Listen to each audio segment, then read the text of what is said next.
Hey guys, welcome back to another episode of Off on Tangents. This is episode I think 13 now. They I think have 14 actually. I think you 14. did the 13th one last Oh, week, well, there maybe. you go. I can't even keep up now. Yeah. But yeah, no, number 13, 14, whichever number it is. But now we have Jake back, which is great to see. He's given We're up whole again. study to do the potty for us. So yeah, welcome back, Jake. It's good to hear from you. It's good to hear that you're safe. But yeah, no, Mm.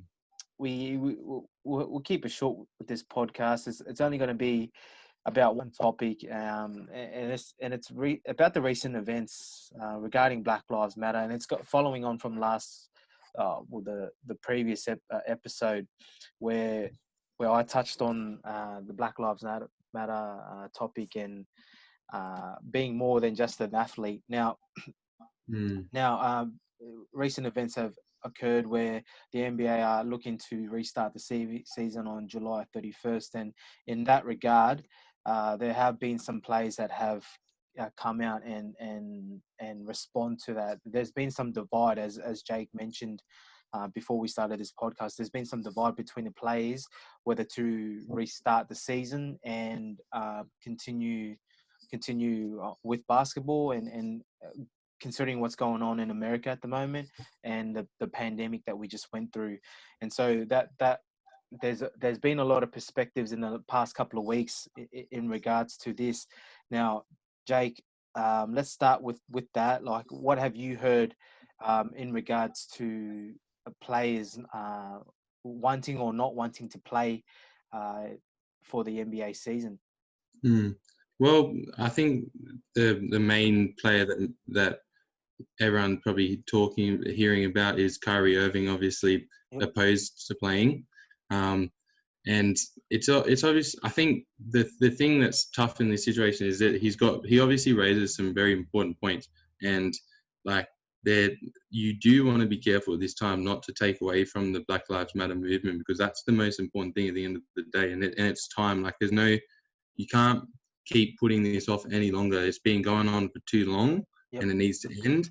And it's ridiculous that that in 2020 it's only happening now. It baffles me that it's still that white people in general still are arguing that there is no, like, can't just say it's happening, it needs to change, we have to still argue against it. So I understand completely why Kyrie is saying for that matter, and there's a lot of players with the same feelings and a lot of people with conflicting opinions, because obviously you've got the fact that it's an important, like, that you can't put this off any longer. However, you've got the other people on the other side who, Lebron James only has a couple of years to win a championship, and this could be one of his last years. So obviously that is important. Nowhere near as important as the Black Lives Matter movement. I'm sure that's not as important to LeBron James as well. But it is also a factor for him that Kyrie Irving doesn't have to consider, because he's not got a chance of winning a championship right now. He's not at the end of his career. He's not even playing this year. So it's easy for him to sit there and say, this is most important. Where obviously other things are important still to an athlete who's only got a certain amount of time to play, and it's his whole life's work has gone towards this sport. So I think everyone's got valid opinions in this situation. I think ultimately the Black Lives Matter movement should be at the forefront of everyone's plans, and I think whether the season going on ahead, I think it will still be at the forefront. And I think what the players are claiming, that they can do both, they can play and they can support the Black Lives Matter movement, I think that is correct. I think that why not use the platform that they've got in the NBA to push that further. A lot of white people watch the NBA, and their players, like, these players have a lot of influence, especially around the playoffs, they get post-game interviews, and what type of things are they going to be able to raise to audiences who probably won't go out of their way to watch the Black Lives Matter movement things. Otherwise, they would probably avoid that stuff unless they're watching sports or watching the things that they want to watch and the athletes are talking about it. You know what I mean? Yeah. It is an important platform that they have, the NBA, that they should be using to push this movement, because it is a largely African American. There's a lot of African American players, and they do have a lot of influence on this league. The league is obviously allowing them to protest because they can't squash the voices of the players. Correct. So I think they should be using their platform to the best that they can. And I don't. So whilst I agree with Kyrie Irving's opinions, I don't like the way he's going about trying to get it across, because I think it comes across a little bit selfish and a little bit like, I think it's one-minded and one-track-minded, and it's easy for someone in his position to do it. A lot of other players who aren't making the salaries, that aren't making as much money as Kyrie, for instance, are coming out and saying, well, wait a minute, it's easy for you to say that because you're earning $30 million plus a year, and you've been earning that for multiple years. So you're happy to not be working right now. But some people in that league only earn a couple, like they don't have a full career, a long career like Kyrie in the league, and they don't make $30 million a year. So they need to maximize the amount of money that they're earning in that short amount of time. And so I think, like, at the end of the day, I think that everyone's opinions need to be considered, but I think that you can't be too one-track minded in the way you approach it. And there are players, the players that are wanting to play aren't saying, no, we're not going to focus on Black Lives Matter, we're just going to focus on NBA. Yeah. They're not saying that. They want to focus on both, and they want to use the platform for good.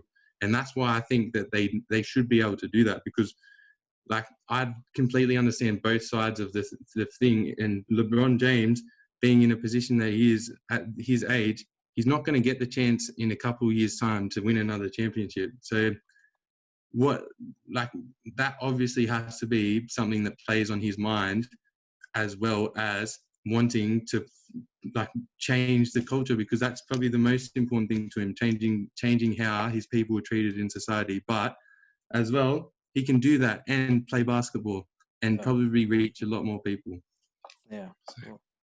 Well, a couple of points you make, Jake, was in regards to the NBA being a platform for players. Like, it just fits in with the whole idea of being more than just an athlete, right? Now, yeah, what you were saying last week. Yeah, and Adam Silver has given them so much leeway, I feel, for the players to do this, right? Like, before this, like, athletes couldn't go out and protest. You would get banned. Like, you would get fined for going out and protest. Look at Colin Kaepernick, for goodness sakes. Yeah. The NFL is, like, the NBA is already far and away better than the NFL in that regard, because a quarterback who kneeled and protested against the anthem, he doesn't even have a job in the NFL anymore. Yeah. And there's NBA players that are protesting in these protests that will have jobs, I'm sure. Yeah. So, like, in that sense, like, I don't understand how much more Adam Silver and the NBA can give to these guys. Like, you guys, he has given everything under the sun for you guys to promote Black Lives Matter, to promote real change. And you still don't think that's enough. Like, Kyrie Irving still doesn't think that's enough for the NBA to return. Like, come on, like, you're right. You can have real change by playing basketball, and also by promoting Black Lives Matter, and doing it in a way that's politically correct or fair.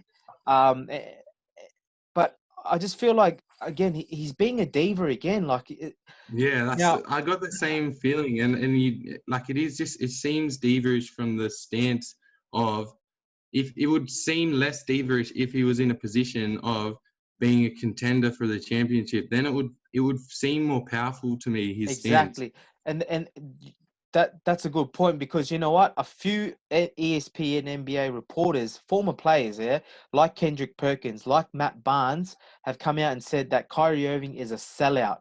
He's been a sellout, and the reason why he's being a sellout is because the NBA limited the amount of personnel that was going to Orlando, and Kyrie Irving's injured at the moment, he wasn't allowed to go down to Orlando and support his teammates. So, and in that regard, consequently, he said, "Oh, well, I can't go support my teammates. I'm just going to go support the Black Lives Matter now, and then just so I can do it this way, because I can't He support the can't even Brooklyn be a Nets." part of it. Yeah. So, I mean, if that is true, if Kendrick Perkins and Matt Barnes, who Kendrick is a former teammate of Kyrie, so like for him to call Kyrie a sellout is saying something. So Wasn't it? I thought Kendrick Perkins just he said some things opposing. I don't think he called Kyrie a sellout. I think he opposed Kyrie, and then he got called a sellout by KD for opposing Kyrie. Isn't that the way it went? no, KD came to the defense of Kyrie, calling Kendrick a sellout yeah, because he because was. Kendrick called Kyrie a sellout. Oh, okay. So Yeah, it's just a name calling yeah, extravaganza, really. yeah, really. And then KD defended Kyrie because of Yeah. that. So Okay. So now that makes sense. Matt Barnes even supported Kendrick in the sense that like this story where like because he couldn't support the Brooklyn Nets while he was still injured and he couldn't go down to Orlando, he just thought, oh, like to better myself, I'll just support the Black Lives Matter and create this coalition party where it includes players like Avery, Badley, and Dwight Howard. Now that's another issue as well because Avery and Dwight play for the They Lakers. are in a position to win. Yeah. So Yeah, that they are. their stance is more like it seems less biased because they're in a position to win. So and especially Dwight Howard, who could be in the last as well, the same position as LeBron, where he's at the end of his career. So so clearly it isn't just about. I think we need to be careful to not say like to not put so much heat on Kyrie at the moment because all these things are sort of conspiratory, right? For all we know, he is doing this specifically for the Black Lives Matter movement. It's just the fact that he's not in a position to win makes it seem diva-ish and injured and makes it seem like a selfish act. But I think at the core of it, he does want what's best for the Black Lives Matter movement. I just don't think he's doing it in a way that takes into consideration the NBA players. And as the head of the NBA Players Association, that's your job. And I don't think he's doing a good job of that. And I think that we need to be careful to not at the end of the day, Kyrie's a human as well. And he's got a valid opinion. So we don't want to be trashing on him too much, calling him a sellout because he's still a player and he's still a human. Yeah. He's still right in his opinion. It's just he can be right in his opinion, and so can LeBron, and they can both push for Black Lives Matter because LeBron is, I'm sure, just as passionate about Black Lives Matter as Kyrie. Yeah.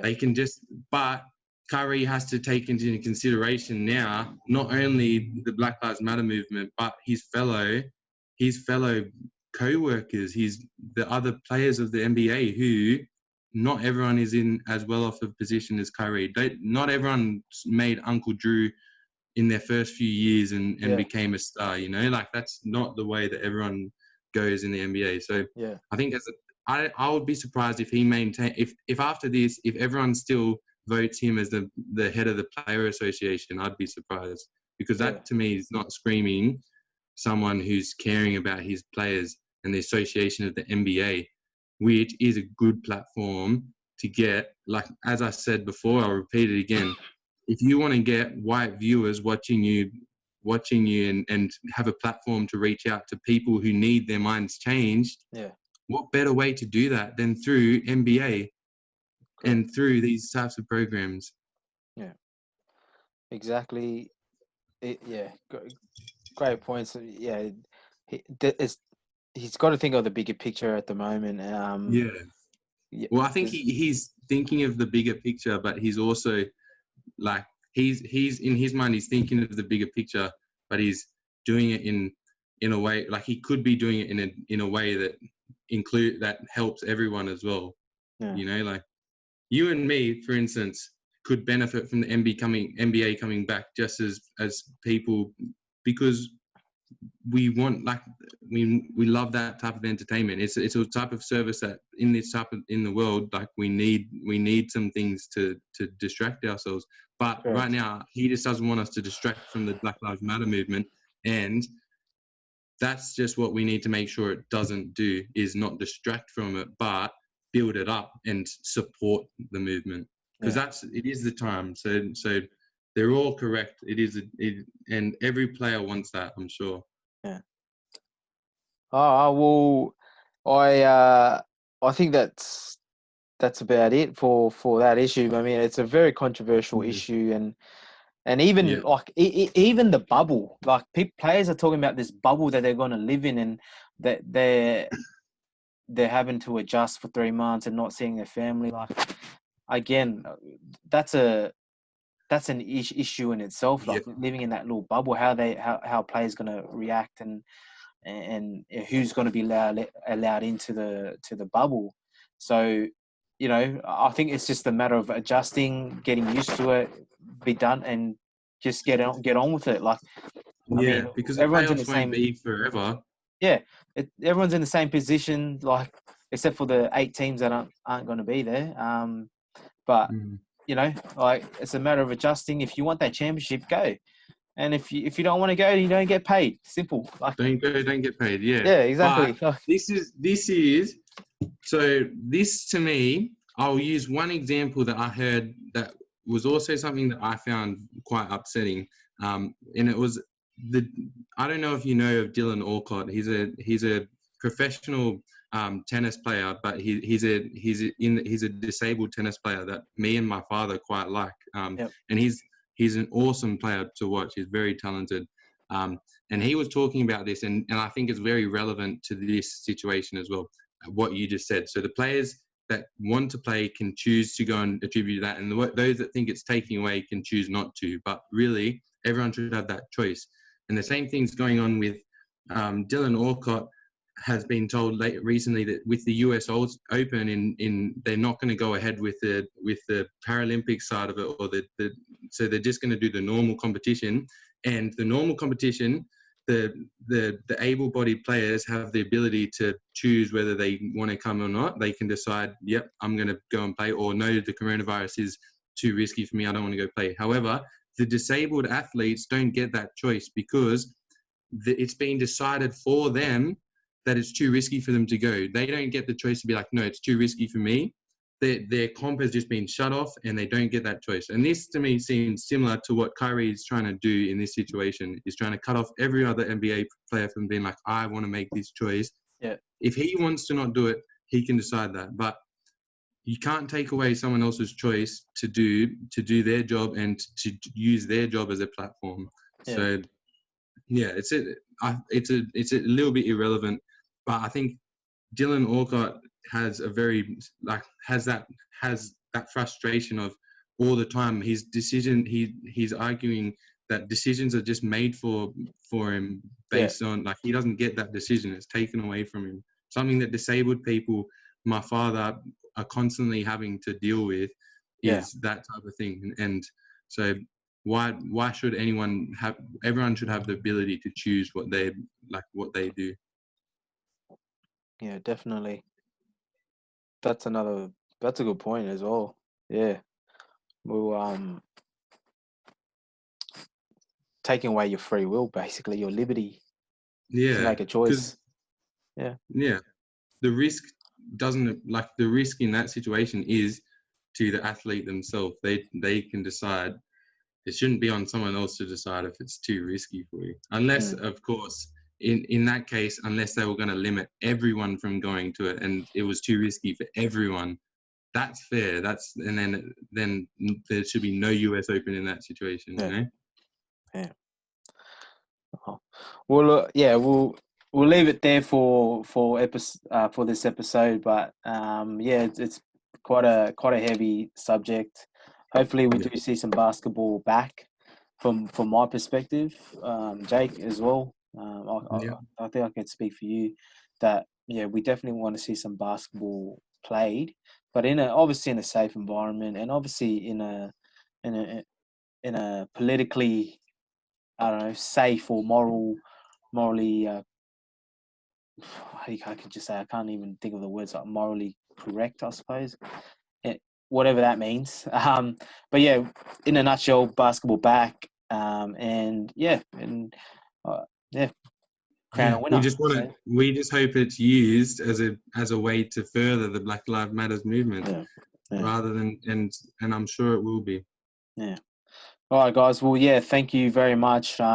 We'll definitely be uploading this episode tonight, Sunday night, and yeah, we'll, tune in, and yeah, enjoy the rest of your weekend, and yeah, have a fun week.